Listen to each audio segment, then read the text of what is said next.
The Umpire Inspire podcast is all about the stories, all about the journeys, and all about the heart of being an umpire. I'm your host, Jason Becker. Hi, everybody. Thank you so much for tuning in today to the show. This is a very special episode for me. And to explain why, I'm going to tell you about a picture I have printed out here at home. My corkboard on the wall here at Umpire Inspire World Headquarters, aka my home office, it probably looks a lot like yours. You put up tickets from games or shows, notes for ideas that you have, pictures from fun memories with your family, and also you put up things to encourage and inspire you, right? Things that you want to be reminded of every day. So I have this picture printed out on my corkboard. It's a game photo from a Major League Baseball game. In this photo, an umpire is making a call at the plate. Wilson Contreras of the Chicago Cubs is making a play on Corey Seager of the Los Angeles Dodgers, who is sliding headfirst into home. And he doesn't have his helmet on. That probably got blown off somewhere between second and third base.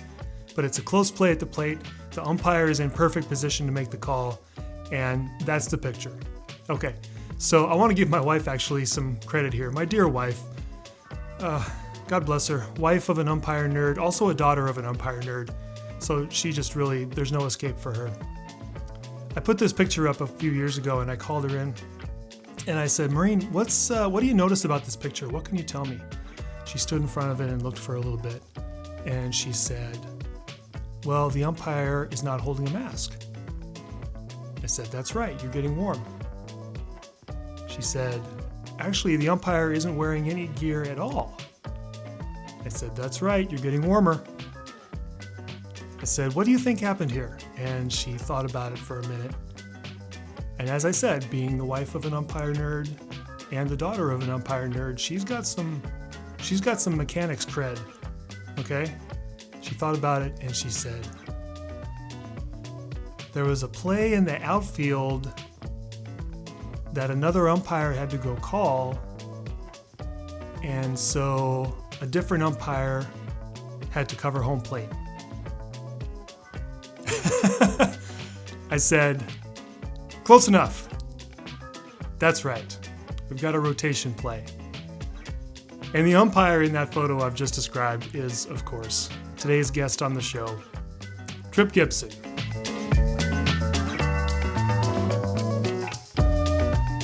I first met Tripp 3 years ago, and you're going to hear in this episode why that meeting was so encouraging for me, why it was so inspirational, and how that game photo of him ended up on my corkboard. But before that, you're going to hear all about Tripp's journey. He shares stories from every step along the way, from calling youth games, to high school, to umpire school, to the minor leagues, and then becoming a major league umpire. Lots and lots of discussion also about the people who helped him along the way. No surprise, that's just the kind of guy that Tripp is.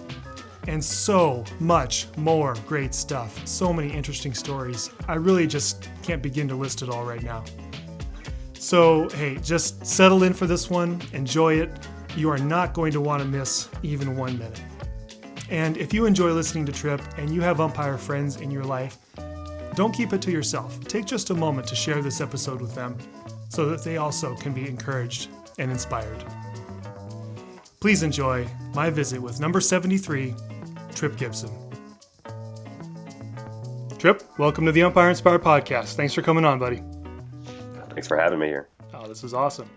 Hey, you know, it is a beautiful day here in the Pacific Northwest where we both live.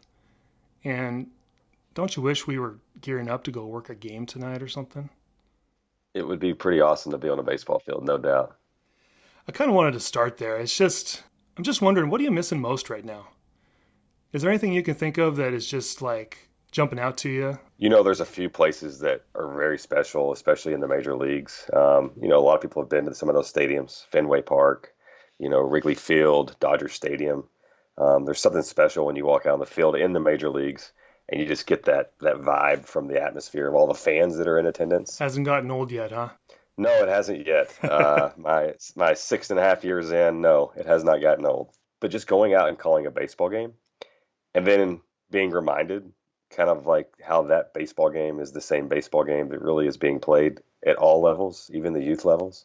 And it really just reminds me of how I kind of started, And so when you can take that opportunity to kind of get a little flashback, even though you may be walking onto a major league field at a stadium, it's pretty awesome moment. So, hey, let's talk a little baseball. Major League umpire, 6.5 years. It is so cool to have you on the show, Tripp, and I've got a ton of questions for you. And let's just start sort of at the start. Take me back to maybe your late teen years. I know that in our previous conversations, you've described how you started moving away from being a baseball player and then at a certain point, in a certain very particular way, got introduced to being a baseball umpire. I would think for almost every single major league umpire and a lot of even higher level umpires, the story can be very similar. But for me, I grew up in a small town in Kentucky, Mayfield, Kentucky, 10,000 people. And all I ever wanted to be was a Major League Baseball player when I was a kid. And I wasn't I wasn't the tallest kid on the team. I was maybe the fastest kid on the team. I wasn't the strongest, but I definitely had probably as much heart or more heart and effort than anyone else out there. I played as hard as I possibly could. And so, growing up, playing at a pretty high level of travel ball and then getting into high school, I played for my father for a lot of that. And he was one of my coaches in high school. He was my father, and then he was also my employer at an early age, working for him and his business. Okay. So a 40-year business owner. I was around my dad a lot. And, when playing college baseball really wasn't in the cards for me, I wanted to go to a larger university. I had a couple offers to some junior college and AII schools, and I couldn't stand the thought of my future looking like, okay, let's go play ball for a little while. I'm going to realize that maybe baseball isn't something that I'm going to be able to do my whole life as a ball player. And I chose to go to Murray State. So I kind of just put baseball to the side. Okay. And that summer I'm sitting there and I'm like, man, Dad, you've been my coach in high school for 4 years. You're my coach growing up. I have to drive home with you when I have a bad game and you're already mad at me, right?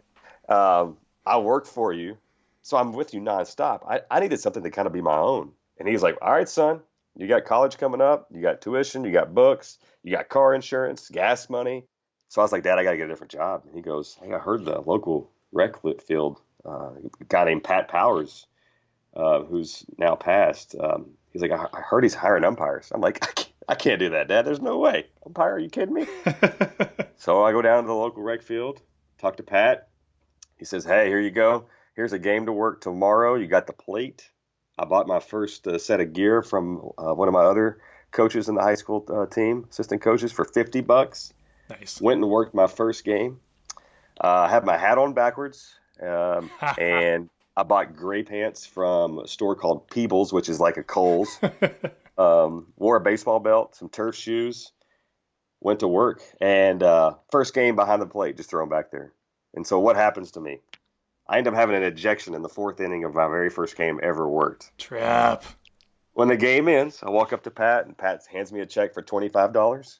And he said, well, thanks for giving it a shot. And I go, are you kidding me? That was fantastic. I'll see you tomorrow. So that's kind of how it started. Don't get too deep in the weeds on this, but what happened with the coach? You know what? It was just a simple ball strike thing. And okay. It's just time to go, I guess. Yeah. Oh, my gosh. That's hilarious. Yeah. So did you come back the next day? Did Pat let you back on the field? Yeah, Pat let me back on the field. And I had to work the bases that time. And okay. I didn't know any better, and of course I had a base bag on and my base brush, so I'm out there cleaning first, second, third base with my brush, and it all went in my little handy bag. There was a guy named Daniel Flournoy that I played high school ball with, and the second day I go in, I found out that he's actually umpiring too, so we kind of became like partners in crime and worked almost every single game together that whole summer, which made it unique for me because I had somebody that I could rely on every single day, and I wasn't a new partner every day. Yeah, nice. But we could study the rules together. We could wash our laundry on some travel tournament together, at midnight, washing our clothes. I can remember sitting on top of a folding table, reading the rule book at 19 years old, trying to figure all this out. I'm like, what's going on here? Did you take to it pretty naturally? You haven't been a ball player all your life? I did But I tell you the thing that I learned more than anything about starting to become an umpire. I'd played baseball since I was 6 years old, and I realized at that point I didn't really know the rules that well. And when I meet a lot of people who make that transition, especially teaching at umpire school, Harry Wendelstad's for 10 years, a lot of kids come in that were former ball players, high school and college. A lot of times we'll get former minor leaguers, and it's just interesting to me how like you played ball that long and you don't really know the rules and how intricate they really are. That's So, a common refrain on this very show. yep. Wait a minute, I'm a ball player. I should know how to do this. Oh, hold on now. This is there's a different thing going on out here, and you and I and all the rest of the listeners know that there is indeed. It's a different team playing the game. Yeah, no, absolutely. And you kind of hit the nail on the head there. There's actually three teams out there. They're the teams that are playing each other, the home and the away team, and then there's a team out there of umpires. And that's something I think we're going to touch base on later in the show. But yeah, that's important to note that there are three teams. So at what point do you start thinking to yourself, "Hey, this might be a thing. This could work out for me. Maybe there's school in my future." It wasn't overnight. It really wasn't. The summer of when I was 19, in the summer when I was 20, I was like, I love this. I'm doing tons of travel tournaments. I actually have like a ledger, and I averaged well over 100 games a summer as umpiring and making money. And a lot of times that would supplement my income for most of the year. You'd end up working odd end jobs and stuff in college and whatnot. And it wasn't until my sophomore year that I realized, man, I think I want to be a major league umpire. And it was all through my fraternity at Murray State, which was Pi Kappa Alpha.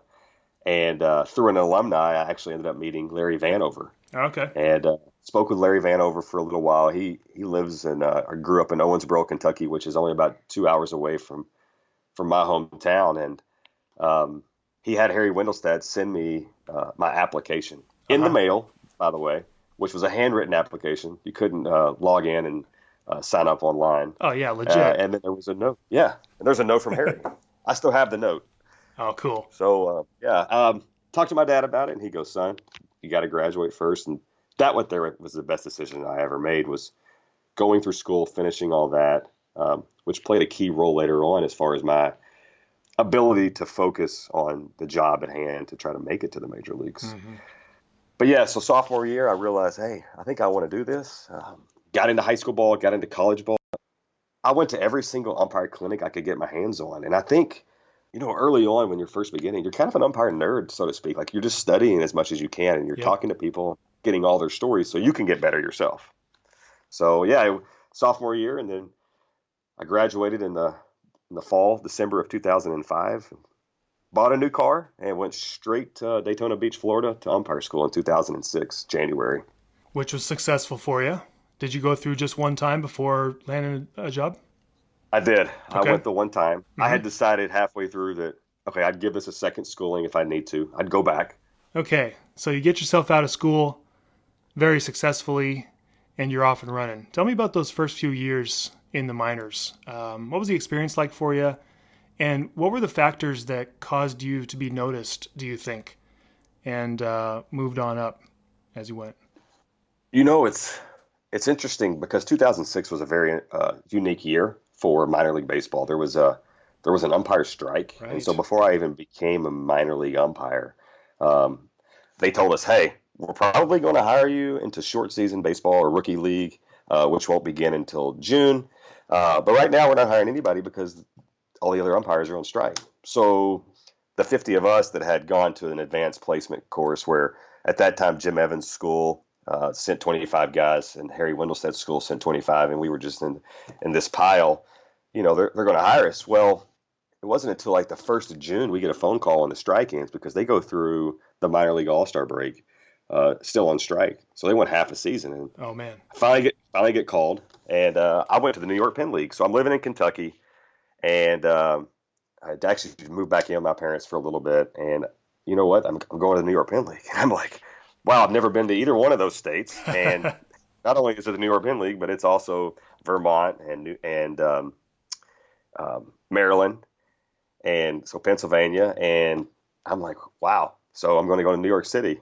That first year was interesting, and not only that, but the first week, Um, I had 3 ejections in my first 6 games as a professional baseball umpire. So as anyone would second guess their career choice, I definitely was. I'm sensing a Uh, pattern here, pal.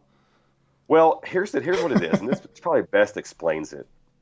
There is a melting pot of personalities in the lower levels of the minor leagues. You've got umpires right out of umpire school, and at umpire school, they teach you to be tough and aggressive, right? Because Okay, yeah. you're going to have to survive a lot of these really crazy moments, the travel, the lifestyle. You've got ball players that just got drafted. Okay, so they're very confident, came from some really big schools. They're excited to be there. And you've got managers who are, a lot of times are first year managers, and they're just right out of the big leagues from playing. So you have all these guys that basically don't know what they're doing. And I mean, yeah, we went with the umpire school, but I didn't have all the experience. They've been playing baseball their whole life, but they never played in the minor leagues. The managers played their whole life in baseball, but they never managed in the minor leagues. And so you have all this inexperience that creates this turmoil that honestly is like a recipe for a wonderful thing, because the minor leagues truly are a pretty amazing thing to go to and see. So, the first few years, you're basically just finding your place. And that's really what it is. Those first few years are really tough because you're traveling alone. I mean, yeah, you got your partner, you got some guy that you don't really know. You get to know him well. You're in your car, you're in hotel rooms. Your first few years, you're staying in the same hotel room as your crew partner. Yeah. And so whether you like each other or not, you just learn to survive and cohabitate essentially. Yeah. So you're out there working games away from your families. And luckily, I just had my parents. I wasn't married at the time. And yeah, you just survive. And then all the while, like I talked about being on top of the folding table, you're reading your rule book and you're studying. Yeah. And and the best thing about all of it is you're out there messing things up. And that's something that I know this show's about, is like learning from your failures. And it's really okay to fail. Like that's really the only way to learn, is to fail and fail again. So those first years in the minor league, that's kind of what you're doing. You're making a lot of mistakes. Were you pleased with your performance those first few years? Were you feeling happy about how you were doing on the field, or were there some struggles or? When you look back on it, I wish that I would have kind of um, not been so serious all the time. Okay. But then I tell myself, man, if I had not been that serious and that focused, would I have made it? And I think the reward of how you're doing comes in the evaluations you get, those things aren't perfect because those guys are only seeing you a few games here and there. Or if you get rewarded by, working the playoff series or a championship series or something like that. And so that's really where the reward comes in. But the most learning happens in the minor leagues, really, truly at the spring training situation where Okay. you'll have like, let's say you're in Arizona and you're working the Diamondback spring training, the minor league. Well, you'll be with a crew of guys, and there'll be a guy in AAA, a guy in AA, a couple of guys in single A, different levels, and you'll all be working together. And so you get a chance to work with guys that have a lot more experience than you, pick their brain, see what they're doing. You see like their mechanics and the way they move in the field, the way they talk to people, the way they handle people, the way they handle you. And that's really where you learn. And then at the end of the season, a lot of times they'll have like an instructional league that you go to. In Florida, I went to one. I went to a few in Arizona. And so you're working from guys from all different leagues. So I might even work with a guy from like, the Northwest League or a guy that worked in the Texas League in AA. And so you're getting to learn from them as well. So I think that's where most of the learning really comes in, is those more laid back settings like spring training, like instructional league, where you get the chance to fail and it doesn't really matter, if that makes any sense. Yeah, for sure.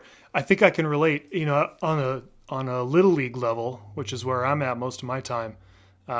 Mostly we're working solo or we're working 2-man if we're lucky, right? And you can learn by working those games. You can learn by sitting on top of your washing machine with a rule book. But where it really happens is those postseason games where you start bringing in guys and gals from other districts, other areas. We have the opportunity then to work a lot more 3-man, 4-man, even 6-man for championship games.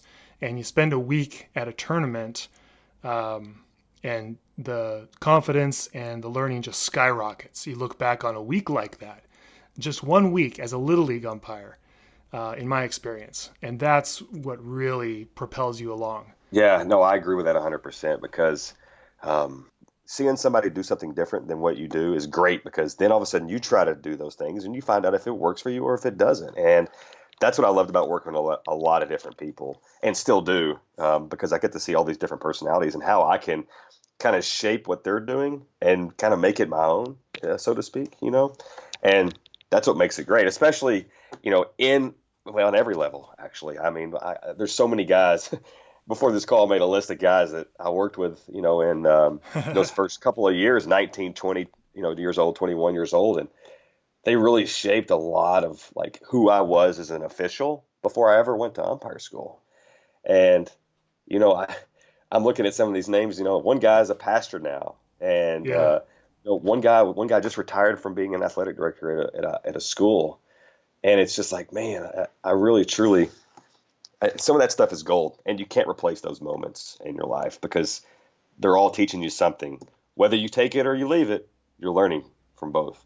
That's right. It's a tapestry, and we take the best of what we learn from our partners and other people that come into our lives. And sometimes I describe what we're doing. We're just all links in an exceptionally long chain for the people that we run into, and you're going to contribute a little bit to those people, and you're going to take a little bit from them too.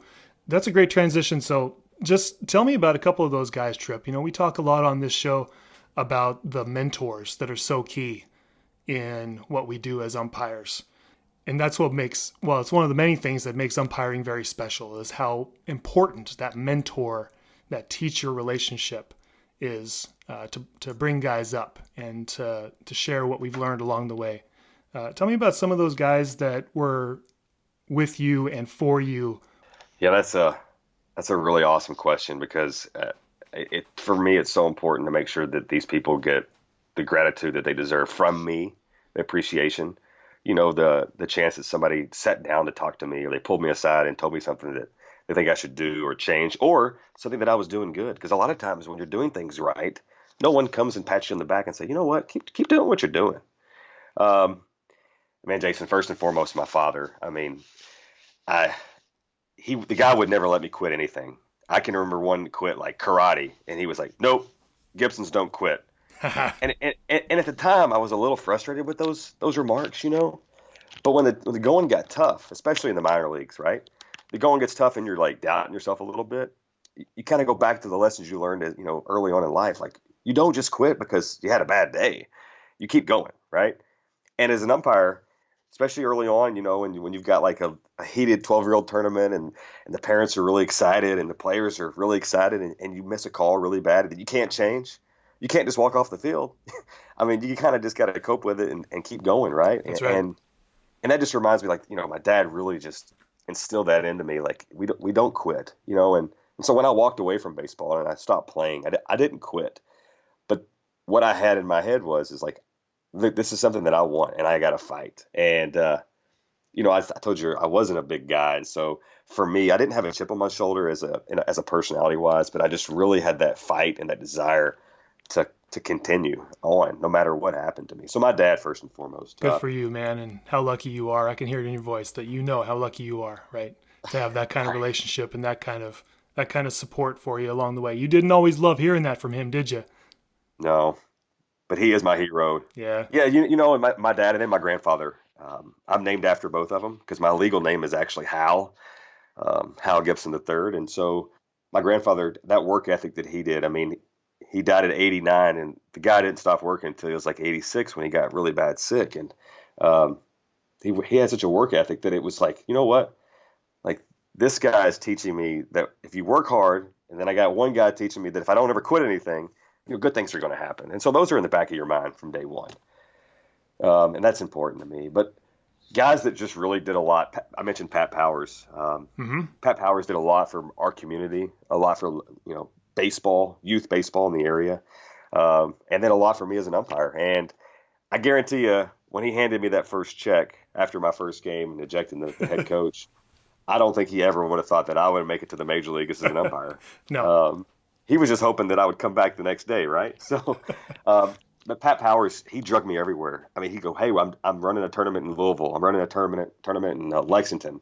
Hey, we're running a tournament in Nashville. I need you to go umpire. I want you to go umpire with me." And so he kind of drugged me along, knowing what my desire level was to not only make a little money, but to get better. And I just love doing it, and when normal 20-year-olds are out partying or do whatever they're doing on the weekends, I'm working 14 games. So Man. uh, that's kind of what was important, is that Pat was there. And then a guy named Jeff Cruz, who really just, that guy taught me to handle parents and handle kids, because they're out there trying to do what you were trying to do when you were 12 years old too. And that was important for me. Of course, now Jeff's a pastor, and I'm not shocked at all, because he was helping people as an umpire and teaching people how to behave and how to play the sport with sportsmanship. And now he's helping people in a different calling. So guys like that really mean a lot. Joe Lewis, who's the athletic director, football coach a long time. I worked so many games, American Legion games, with that guy. And, Joe always had my back. And he was a former minor league umpire, made it to AA, and then had to choose to come home to his family. And he kind of really laid it out for me, what it would be like going to umpire school, what to expect. But basically, kind of, be quiet, don't be heard, try not to be seen, but learn from everything. And those are guys that really just paved the way for me. It's all about those guys paving the way. No doubt. There's like 10 more guys on my list too, and I'm just like, I I know. can't. I want to move into a few questions, Tripp, on your major league career so far, and where you've been, where you're going, kind of what it all means to you. But tell me about your call up. What, where were you at? And just walk us through what you were thinking and what you were feeling and what that was like for you when you got that phone call. Yeah. So I'm actually sitting in Round Rock, Texas. Okay. And that is the Round Rock Express AAA Pacific Coast League. So it's the same league as the Tacoma Rainiers. And I'm sitting there in my hotel room, and it's like 10 in the morning. And let's see, it was a Homewood Suites in Round Rock, Texas. It wasn't the Ritz. But I get a phone call, and it's from one of our supervisors, who I'd become, very close with over the years, AAA supervisor, and he's also Major League supervisor. And he starts kind of playing me a little bit. He's like, "Hey, we got some things we need to talk about. I'm seeing some things that I'm not real sure of." Uh-huh. And I'm sitting there going, "What did I do? Like, I didn't do anything wrong." They told me to kind of tone it down a little bit and not be so aggressive, with arguments or things. And so I really was working on it, right? I was like, I want to be a Major League umpire. I want my first game. And the year before, I'd actually got my number. So I was awarded number 73 after working my very first Major League spring training. And so all this is kind of in the back of my head. Like, it's been a year and a half. I haven't worked a Major League game yet. I've got my number. I'm on the call-up list. And the supervisor calls me, and then another guy clicks in, another supervisor. And I'm like, he's like, "Yeah, we're seeing some things that we're just not real sure of." And I'm like, "Oh, man." And they kind of keep me going for a minute. And then all of a sudden they're like, "You're going to work your first Major League game on July the 8th in Arizona. The Los Angeles Dodgers will be playing the Diamondbacks. Congratulations." And I just fell apart. I just fell apart. And so I get off the phone, and of course the first thing I do is I call my wife, and we're in tears, and I call my dad, and I call my mom, and I'm calling everybody that I can. Yeah. But I can't call that many people because it's still confidential, right? Because it's Okay. Major League Baseball. We can't get the schedules out there. And I'm like, "Don't post anything on social media. Keep it all hush hush." So then I call my crewmates, and at that time I'm working with a guy named Brian Herzog, who's from the area. Okay. And I'm also working with Adam Schwartz, who's also another one of my best friends, and Adam's from Riverside, California. I'm the crew chief. I take him to lunch, and I'm trying to keep it quiet, right? I'm trying to not spill the beans, and I can't. We're in the car right on the way to lunch, and I'm like, "Guys," and they're like, "No way!" So July the 8th, worked my first game. Worked with Tim McClellan was the crew chief, Marty Foster, and Marvin Hudson, and worked second base. Mm-hmm. My very first game. That's a great story, man. I got a big smile on my face just imagining it. I'm smiling too, if you can't tell. I can.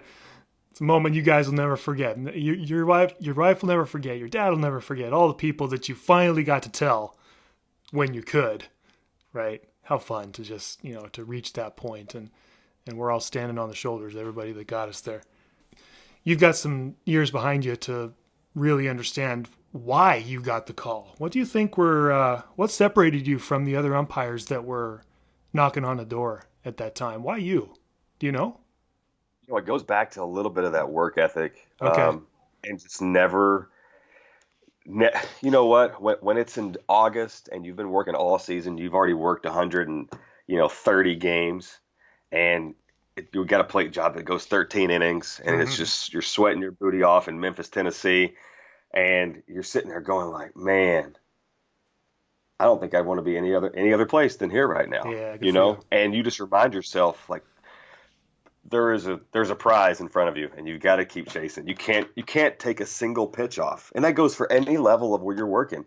Like you owe it to yourself, you owe it to the teams, you owe it to the people that came to the game. And not only that, you owe it to your family that aren't there with you because they're letting you to go work this job. So you owe it to everybody to not take a single pitch off. And I think that mentality is what really kind of pushed me through. But not only that, but um, the ability that I gained to take criticism and to make adjustments when adjustments needed to be made, Okay. uh, do what needed to happen to get to where I wanted to be. It's like you got any job, right? Take any job, and you have a boss or somebody you coworker that tells you, "Hey, you need to make some changes here or there." You got to make those changes because you want to keep that job, and not only that, but maybe move up in the ranks. And so, yeah, my ability to make changes. But thirdly, and I've been told this a few times, and it's something that I hope that I can continue to cultivate.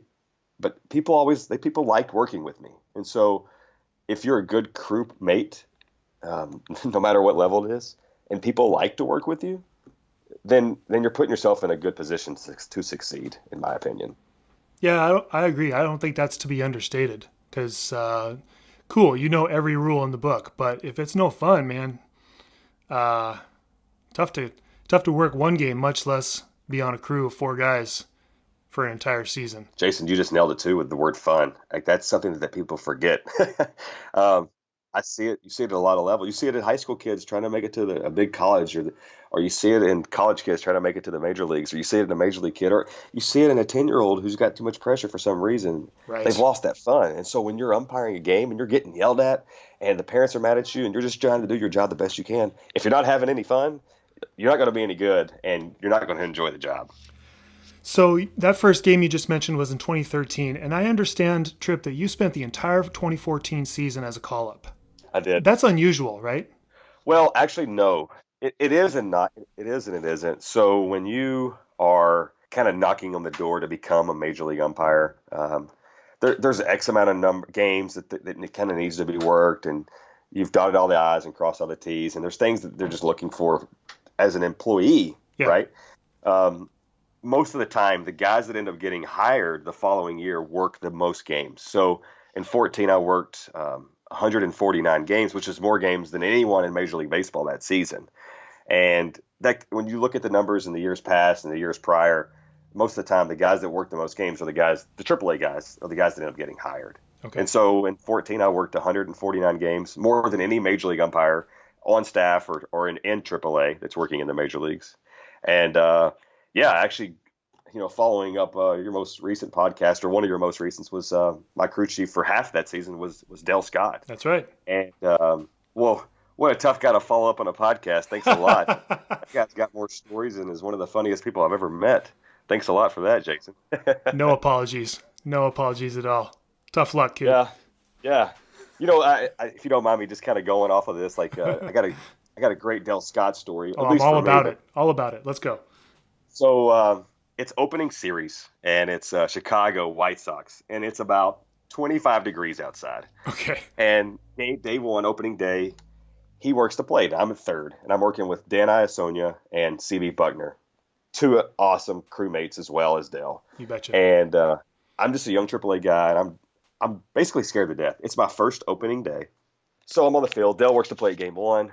We have the next day off, which is typical in a northern city where weather might rain a game out or snow a game out. So the Right. next day off, and then the third day I'm going to second, and then the third game I'm working first base. And there's a rundown between first and second, and I won't bore you with the logistics, but the plays go into second, and I'm the first base umpire, and Dale has to move out of the way of the fielder to see the tag. Okay. Well, when he moves out of the way, he doesn't see the obstruction by the shortstop. who the second baseman's trying to tag him. Or maybe I had that messed up. Maybe it was the second baseman that was in the way and the shortstop was trying to tag the runner. And Dale calls him out, but as soon as Dale calls him out, I go and step on a crew chief, a veteran of 30 years plus, and call obstruction over the top of him. Tripp. And I award the guy second. And as I'm doing it, I'm like, oh my goodness, did I make a mistake? And after a brief discussion with the manager, Dale comes over to me and he goes, man, you got guts of steel. That was amazing. Let's talk about this between innings. And that reinforcement I got from him being like, okay, I took a risk. I could have not called anything because he's the crew chief and he just decided it was an obstruction. Maybe he just disagreed. And he told me later on, he goes, I never saw it. And he told me after the game, he's like, you know what? I know that you're going to be a great crewmate, and I know you're going to be a major league umpire one day because you have what it took to make that one call. And we took off with a bang. The rest half the season that I got to work with Dale was fantastic. A brief moment of fearlessness. Well, probably a little bit of fear mixed in there too, right, Tripp? In the moment. Yeah, absolutely. I can feel the excitement in my heart right now as we talk about it because I had these mixed emotions. But look, I think I know where you're going with this because a guy like Dale saw that you had it in you in that moment. And if you're gonna fail, you're gonna fail big in that moment. But you made the bold, decisive decision, and worked out for you. That's very cool. Well, he told me, he goes, I know that if you're taking care of me, because that's basically the way he saw it. It's like you were taking care of me. You're taking care of me, you're going to take care of the crew. So that's important. What's pregame like in that locker room? Specifically, Tripp, I'm wondering about not so much the nuts and bolts of what actually has to be done, but what's your thought process before a game? What are your areas of focus and what are you thinking to get yourself ready, even up to the moment that you're actually walking onto the field? I think you're going to be shocked by my answer. I'm doing everything I can to not think about the game I'm getting ready to go work. Okay. And in saying that, when you work a season like we do in the major leagues and you're there every single day, you've already prepped yourself with rules discussion, which the rules discussions do happen pregame. They happen postgame. Discussion of plays and things that happened. The breakdown of what happened after the game. A lot of times those things that happen, more often than not, they'll happen after you leave the ballpark. But it's interesting you ask that question because when I teach at camps or clinics or talk to umpires, the thing that I always preach is pregame. I preach it because what happens is people go out there, they don't have a game plan. Sure. And they haven't discussed a lot of the intricacies of who's got fair or foul responsibilities and those types of things, right? So I think it's so important to have that pregame when you don't work with the same guys every single day, like I do. Like I know what, I know what Del Scott's going to do in this situation, or I know what Dan Iasonia would have done in this situation. So because we've already seen it, we've talked about it, right? Yeah. Because when you start a season, you go out to dinner and you kind of break everything down before opening day. And so every day when I go to work, I do everything I can. I get stretched out. A lot of times we'll be playing cards. You may have a cup of coffee. You might discuss briefly something, because you'll have personnel come in from the club to give you some information on this or that, start time and the weather and whatnot. So there's a lot of moving pieces there. So I do my best to just not think about the game I'm getting ready to work. So I'm kind of fresh. I don't have any anxiety towards what's going to happen, as opposed to, I keep saying it, just react. But Jason, it's so key for young umpires and umpires that don't get an opportunity to work with the same guys all the time, but to sit down in the locker room and hash everything out. Yeah. It's so important. Yeah, we are all clear on that, right, dear listeners? That Tripp is speaking as a Major League Baseball umpire and not as an amateur umpire like most of us are that have to pregame. So let's just make that clear. I got a couple more questions about the big league umpire experience, Tripp, and I think I'm gonna get you with this one. Tripp, tell me about one of the best calls you ever saw your partner make.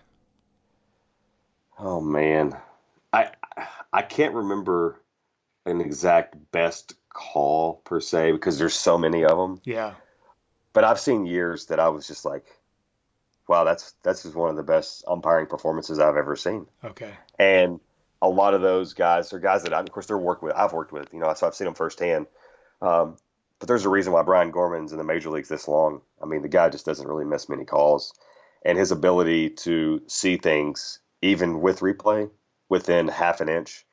Um, but even more than that, it's guys that can trust their gut.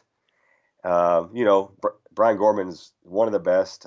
When Dan Iassogna got the 17 World Series, I knew before he was even assigned it that he was going to get it just based on what I saw him do day in and day out. Yeah. It was just incredible. I was like, this is a performance that I can't even explain, because I worked with him that year, and Adrian Johnson had a great year a couple of years ago when I worked with him, and I was just like, man.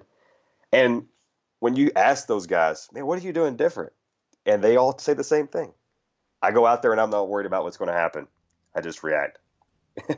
And so that's just what I'm trying to do, is trying to emulate those types of performances. So when you ask best call, like nothing just really rings a bell right to the top of my head. Yeah.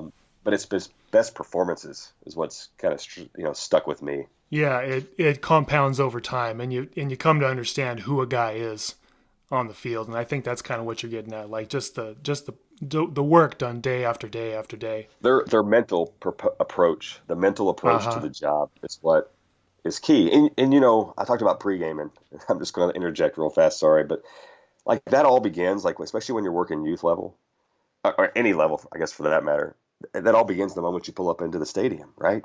They see you in your car, they see the way you're dressed, the way even the way you've conducted yourself through an email to the athletic director or the sports information director. Those are things that's like the beginning of handling a situation right there.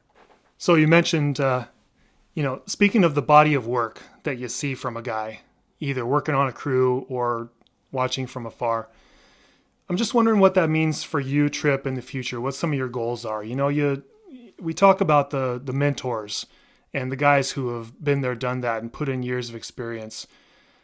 What is it about the Dale Scotts of the world, the Jerry Davises of the world, the Brian Gormans of the world, that keeps them successful year after year after year? And what are some of the things, I guess what I'm asking is, what are some of the things that those guys have that you are striving for as a newer umpire in the bigs? It all goes into the mental approach day in and day out.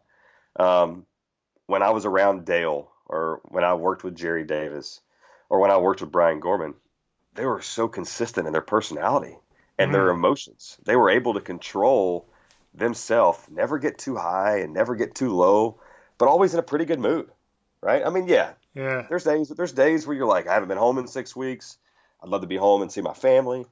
But their ability to kind of control their mental approach and the way they didn't let emotions take over, they didn't have knee-jerk reactions. They don't have knee-jerk reactions. That's what I'm hoping to get a hold of. And to be honest with you, the thing I think I've learned about all of that is that it just comes with time. Mm-hmm. So we're starting to wrap up here, Tripp. This is the Umpire Inspire podcast, right? As you know. I have a strong sense, Tripp, that you are cut from that same cloth, in the sense that, yeah, it's your job. You're a professional. You're getting paid for what you do, and there are expectations to go along with that, and rightly so. But I have a feeling that there's something more to being an umpire and serving on the field. I just wondered if you could speak to that for a little bit. Is there a deeper satisfaction for you during a game or over the course of the season beyond just excelling at your job and beyond being a good employee? Well, the first thing I do when I'm on the field, like, talking to players or talking to personnel, coaches and stuff, that those things come and go. And as officials, it's tough for us to show the rest of the world, players, parents, coaches, that we're like normal human beings. And so the one thing that I really do is I try to get to know guys. And when I was in AAA, I would find out, hey, what is Dale like? What is he like? Where does he like to go eat? Where does Jerry Davis like to go eat? What are things they do in their downtime to have conversations with them, real conversations that have nothing to do with baseball? And so that's what I do with players. I do with coaches. I did it. And when I was working for Pat Powers, I learned that from Jeff Cruz. Let's get to know people. Let's talk to people, ask them questions that make them tick. And maybe we'll learn something from them, or maybe they can learn something from us. But for me, it's like it's kind of carrying that torch that, like, let's be a good person, and let's try to get to know one another. We're not out there to hurt anyone. We're doing the same job, really. I mean, I'm out there to watching a baseball game, just like I was when I was 17 years old. I'm just trying to get to know people. I'm trying to be a positive influence, a positive light, so to speak, and just be the best person that I can be. And sometimes I have my bad days too. That's so right. It just happens. And one of the other ways, Tripp, that you do your best to be that positive light is through working with UmpsCare. And I know you've had some events of your own up here, and you've been involved over the course of the few years. Can you tell me a little bit about your involvement with UmpsCare and what it means to you, and why in the world you even take the time to participate in that group? Yeah, Will, it's very dear to my heart and my family's heart. It's helping people is an easy call, and helping kids is an easy call too. But in 2006, they really had got UmpsCare kind of off the ground, and that was my first year in the minor leagues. And they was trying to get some involvement from the minor league umpires, that having little bowling events at minor league spring training and things like that to raise money. And I just remember when it first started, I was like, I want to be a part of that when I become a major league umpire one day. But UmpsCare became something that I really wanted to be a part of because they were helping kids, and I just felt like that was something just very honorable and genuine. And so when I became a major league umpire, it was a no-brainer for me and my wife to be like, we want to be a part of this as much as we can. And bringing underprivileged children onto the field before the game at batting practice, or going into a children's hospital of somebody that may actually be terminally ill, and doing like a Build-A-Bear stuffed animal for them and just putting a smile on their face, like that pretty much just reminds you that, like, any pressure you have at your job, it means nothing because these people are fighting for their lives. And when you get an opportunity to share with them the thing that many people may take for granted, being on a baseball field every single day, like, that's an amazing experience. And when we take those kids on the field, sometimes it's the first time they've ever even been to a baseball game. Wow. And I'm like, well, I got 130 more of these. But it was an easy call. It was an easy decision to do. And this year would have been our fifth annual All-Star Break golf scramble in Marysville, Washington. And, we don't know what that's going to look like. We're more than likely it's not going to happen. And you know what? We're going to move on, and we're going to pivot, and we're going to try to make go a different direction and make some changes. But I've embraced UmpsCare. My wife has embraced UmpsCare. We're teaching our children, our sons, that helping people is what it's all about. So those conversations on the field, those conversations that I had on the folding table, reading the rule book, I was trying to, they were helping me. And if I can kind of pass that along and help others, then I think I'm doing an okay thing. That's for us and for our family. UmpsCare has really just become something that's a part of our heart, and we're going to continue to be a part of it as much as we can. That's well said, Tripp. So what about other people who might like to get involved? Is there a way to learn more about how to participate in UmpsCare or how to contribute to what's going on with that? Yeah, it's umpscare.com. There's tons of information on there. Okay. And awesome videos and some I guess, some feel-good stories of how UmpsCare has really, changed the lives of a lot of kids. But yeah, anybody can get involved and donate and things. And my golf tournament will go on one day again next year. We'll have the 6th annual. So we're gonna make it work. We're gonna figure all this out. Who's gonna come out ahead next year when you run your golf tournament again? You or Malinsky? Malinsky knows the answer to that question. You can just ask him. So I won my first UmpsCare golf tournament. Me and my father and my team. The host won the tournament? The host won the tournament. Tripp, come on, man. What's going on here? So to uncloud the waters there, the murky waters, we instituted a way to keep score through the golf course and the golf pro Shane Day there at Cedar Crest. Digital on your phone logging the score. So everybody knew there was no cheating involved. But we've had some pretty good runs. So yeah, this year to be the 5th annual. And really the cool thing about that is it all started in the beginning 5 years ago. Some buddies getting together during my All-Star break. And one year Malinsky was gone because he worked the All-Star game. Quinn Wolcott from Puyallup, who he's there and he's a part of it just as much as I am. Uh-huh. And there's going to be a year he's going to miss it because he's going to be working the All-Star game, and then I'm going to miss it one year. But hey, we're out there just helping people, playing some golf on the All-Star break, which is always fun, and it's exciting. Make it a good time. Well, Tripp, this has been awesome, man. Hey, before I let you go, I just want to thank you.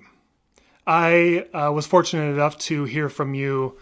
Well, it's been, how long has it been now? Probably 3 years ago that you and Mike Malinsky did a presentation here in Snohomish County for area umpires, association umpires, Little League umpires, just a little talk at the public library. And I was lucky to attend that night. And I want to tell you right now that was really inspirational for me that evening. I was already pretty invested in pursuing this umpire thing on an amateur level, but you and Mike charged me up to a new level that night. Hearing you guys talk about the seriousness with which to take our jobs, not only as a paid professional umpire, but just as an amateur umpire, just gearing up to go do a ball game in your hometown for 9 and 10-year-olds. Like, I remember you guys encouraging us to take it seriously. And that really affected me a lot. One thing specifically, Tripp, that I want to thank you for is that you talked a lot that night about the physical aspect of being an umpire, of keeping ourselves in shape, right? Yeah. And that struck a chord with me. And so I spent the next year and a half on the treadmill at the gym thinking about being an umpire deliberately. I was on that treadmill because I wanted to make sure I had a quicker first step off the line. Mm-hmm. I wanted to make sure that I looked good in my uniform. I wanted to make sure that I stayed healthy all year long. And that's why I was doing miles on the treadmill. And it was a result of being inspired by you and Mike that night at the library. And I'm sure I'm not the only one who thought about that. So this is a cool opportunity for me to speak to you directly, and thank you for that. And as far as paying it forward goes, that's a message that I, in my small way, try to pass along to my umpires that I train and teach too. So just wanted to say a big thank you. No, thank you for that. That means a lot. When you speak to crowds and sometimes, and I talked about this earlier, but when you speak to somebody in person and you see the heads nod, you kind of know that you're reaching something, right? So the podcast is a little different, but when you say, give me those words, I appreciate that because I know that it was effective. And it's huge. I agree. Well, Tripp, this has been great, man. I can't thank you enough for your time. It was such a pleasure, and I know everybody's going to really love listening to some of the stories you tell us on the show today. Man, best of luck. Whatever pivot you have to make this year to make this thing work, I know you're going to keep on doing it successfully. The same 3 things that turned heads when you were knocking on the door, right? Don't give up. Take criticism well, and be a guy that people want to work with. I know you're going to bring that with you in whatever the 2020 season looks like, and we'll be cheering for you hard. All right? Yeah. Hi, Jason. Thank you so much, man. I enjoyed it, and yeah, let's keep in touch. Let's do that. Thanks, pal. We'll talk soon. Jason, take care. Great stuff. I think you can see why Tripp is one of my personal umpire heroes, and I'm sure you can understand how this conversation was such a thrill and a privilege for me. I hope you're as inspired as I have been by Tripp's approach and his motivation and attitude. He's an easy guy to root for, and I don't know anyone who doesn't think we won't be watching him succeed on a big league field for a long, long time to come. Thank you so much for listening. I love bringing this show to you, and I will see you next week on the Umpire Inspired podcast.